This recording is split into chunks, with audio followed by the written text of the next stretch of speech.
in the very first hand that I was dealt, we looked down at ace, 10, 8 with one suit in the small blind. Turns out I misread my notes in this hand. My side cards were not 10, 8, and I don't remember what they were, but turns out it doesn't matter. Okay, back to the hand. There was a raise from early position, 1 or 2 callers, and then I go ahead and 3-bet it from out of position. Seems to me that it's okay to do this, especially with one suit. I could see flat calling with dry aces, but seeing as we do have one suit available and some callers in between to squeeze, I go ahead and put in the 3-bet. The initial raiser folds and the button makes the call. The flop comes king, queen, 10, rainbow, which is pretty interesting. Interesting because we have 2 aces, so we block the nuts here. And high card flop could benefit both of our ranges, but having those 2 blockers to the nuts gives us an interesting opportunity here to go ahead and barrel all 3 streets. Probably put a lot of pressure on my opponent's ranges, my opponent's holdings, potential holdings, which could be sets, 2 pairs, and then maybe pair plus draw type hands. There's gonna be a lot of time where 1 pair might not be good here, I would think. So I think that's what I'm gonna do. I'm gonna go ahead and turn this hand into a bluff. So I start by betting the flop.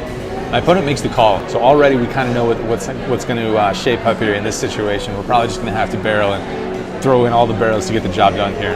So on the turn of the 6 of spades, which adds a backdoor flush draw, gonna keep betting here. This time I bet around $200, and once again he makes the call, as I might expect him to do with his full range that he continued with on flop. The river brings a jack, so again another interesting card. Now it should be even more likely for us to have the nuts here since we have those 2 aces. I'm gonna go ahead, keep telling my story, keep repping that we flop the nuts, and again still have the nuts obviously here on the river. So I stick the rest of the money in there.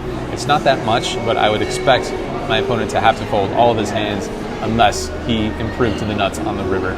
All those 2 pairs and set type hands, he's probably gonna have to let those go. So that's what I do. I go ahead and jam a little bit under $300 into the middle.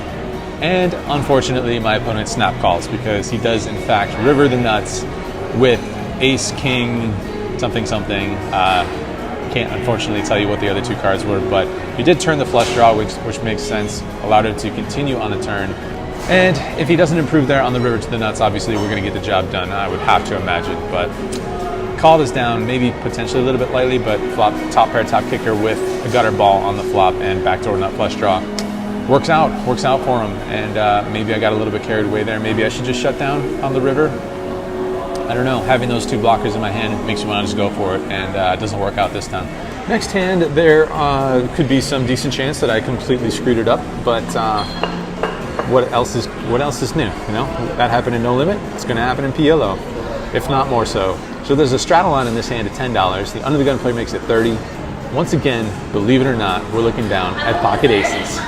Looking back at my notes from this session, this is a little bizarre, okay? Every single hand so far has been pocket aces. I didn't even realize while I was writing this down. Obviously, there's lots of hands in between that were happening and going on, but these are the highlights I'm feeding you guys, and so far, nothing but aces. So in this hand, 3-bet to 100 with ace, ace, 9, 3 clubs in my hand, but pocket aces. It is a suit, so looking to put some more money in versus this player in particular. We see 2 cold callers and the initial raiser calls, so already $400 in the middle there. Flop's a favorable one for us with these pocket aces. It comes queen, jack, 8, all clubs.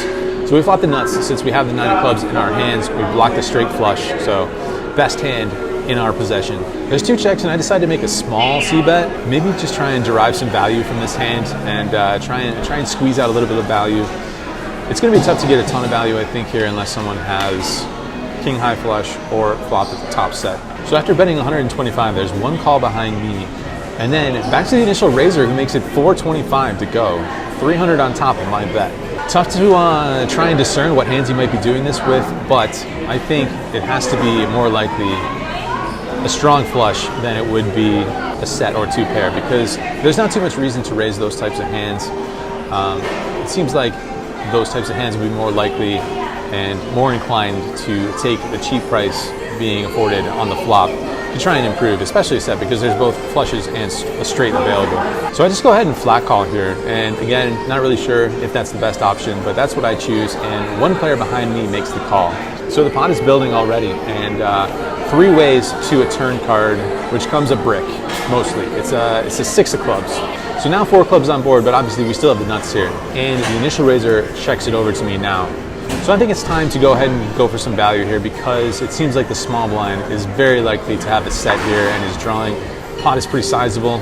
At this point I have about $1,700 in my stack. So if I bet the pot, that's almost my entire stack. Just go ahead and shut down the small blind's calling range here. Maybe still be able to try and get some value from the initial raiser if he happens to have a king high flush. So that's what I go ahead and do, just pot it, which leaves me about $100 behind. Small blind goes ahead and folds, and the initial raiser goes deep into the tank.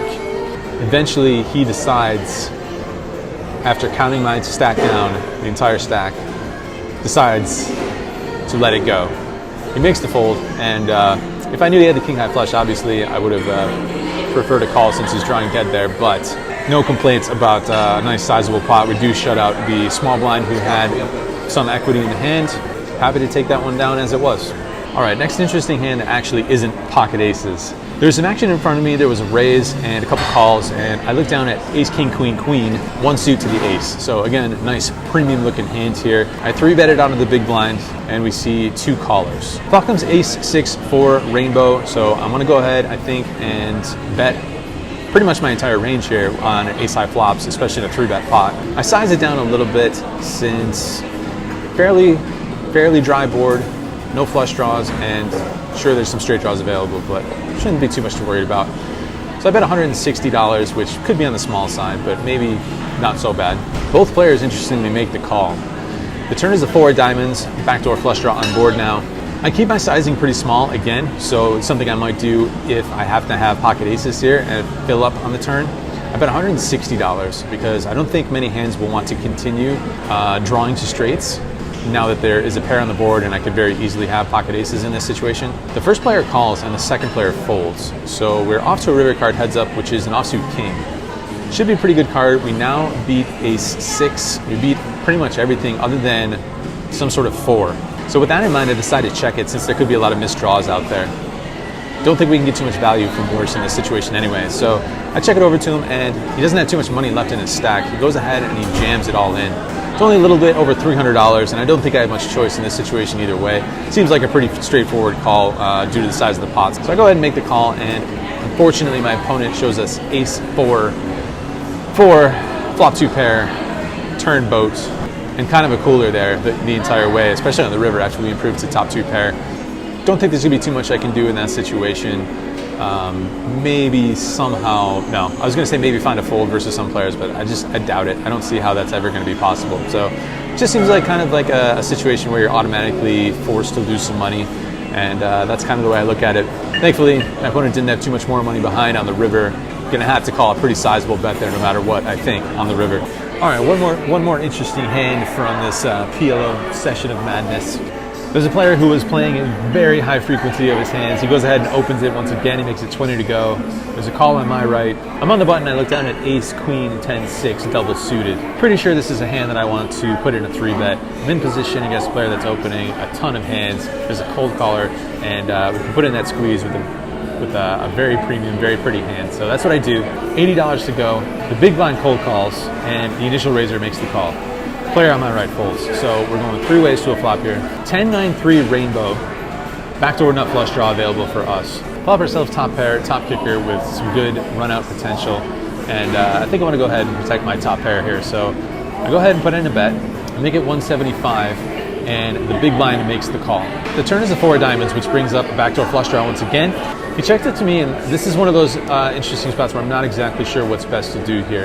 Again, my opponent has been playing a lot of hands, so that factor makes me want to lean towards putting in a bet here. The other better hands that he could have outflopped us with would probably put in a raise on the flop, something like a set or 2 pair. That was my thinking, at least at the time. I'm not sure if that's going to be accurate always, but that is what led me to go ahead and put in another bet on the turn. This time to the tune of $600. My opponent snap calls, doesn't even ponder it for a second. He just immediately sticks the $600 in there. So once again, pot is brewing here. And when the river comes down, a pretty safe looking 10.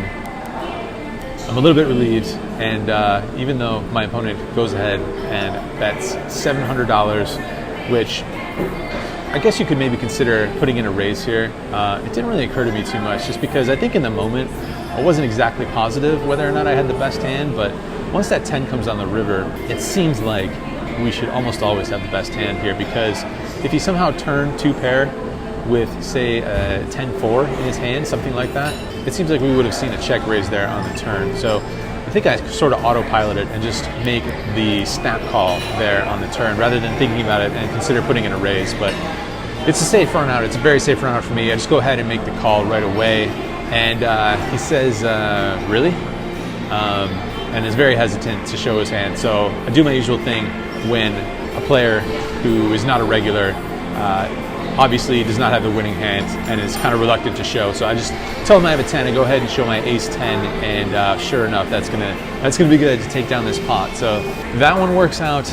We get a lot of pocket aces in this session. A lot of good hands coming our way in this PLO session, aside from me dusting off of over 100 big blinds, 150 big blinds in the first hand with those pocket aces, putting in the 3-barrel bluff.